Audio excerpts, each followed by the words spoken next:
Mariupol is the most painful topic to discuss. We keep fingers crossed that we can evacuate more civilians from Mariupol as a city, and also from the Azovstal in Mariupol, which is the last stronghold of Ukraine in this city. This evacuation is taking place under the auspices of the United Nations. So the reputation of the United Nations is also at stake in this process. And we are 100% open to working with them, because we need to save as many human lives as possible.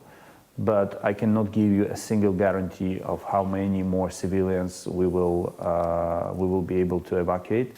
You say the reputation of the United Nations is at stake. Their reputation is at stake, because if they fail, it will be the failure of the United Nations. But their success is down to President Putin. It's down to the Russian forces, if they will allow them to create these human corridors, surely. That's exactly the point. We tried to negotiate these corridors with Russia. They always cheated. They always tricked us on this. Because, you know, the difference between Russia and us is that for Russia, human life has no cost. But as I said, the United Nations invested their reputation in this operation, which we appreciate. And now everything depends on the Russians, yes, but it will also be an indicator of the impact that the United Nations can make. Right, so the United Nations reputation depends now on whether they can persuade, or Guterres can persuade Putin to allow these civilians out. Absolutely. Do you accept that Mariupol as a city is probably lost now? Oh, well, this is a war, and sometimes one party captures territory, and then the other party recaptures it. I have no doubts that in the end of the war, in the end of this war, the Ukrainian flag will be waving in Mariupol.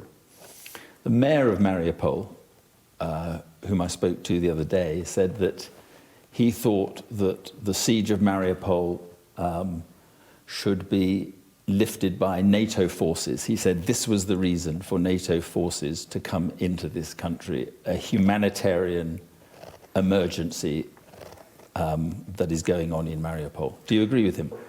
If NATO provides us with all the necessary weapons to unblock Mariupol, to lift the siege of Mariupol, we will do it ourselves. We don't need NATO soldiers. Give us the weapons. Are you getting those weapons, and what sort of weapons are you talking about?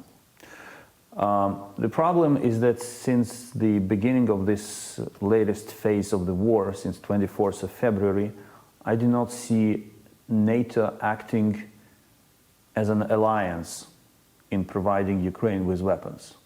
We see some allies providing us with weapons, but we do not see the entire alliance working on it. So NATO, as an alliance, is not working effectively, in your view? Yes. As an alliance? Yes, absolutely. Basically, they admitted that in countering Russian aggression, they cannot operate as an alliance. Some allies are more active than others. The role of such NATO members as the United Kingdom, the United States, Poland, Turkey is crucial.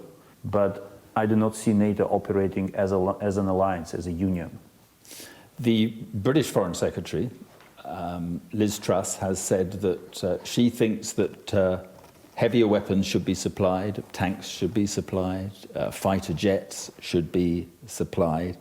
Do you agree with her, and would you want those weapons from the UK and other Western countries?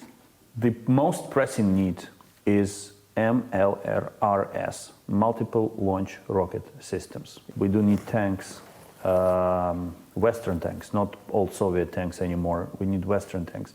But what we need the most pressing issue is the one that I mentioned, MLRS. But there's even one thing that is even more important.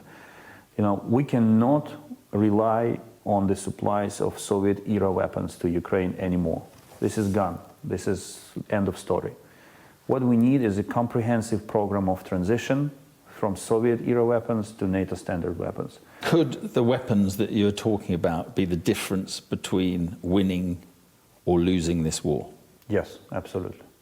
Not the entire war, but some territories. We will lose some Ukrainian territories, and the war will continue longer than it should if we do not receive all these weapons on time.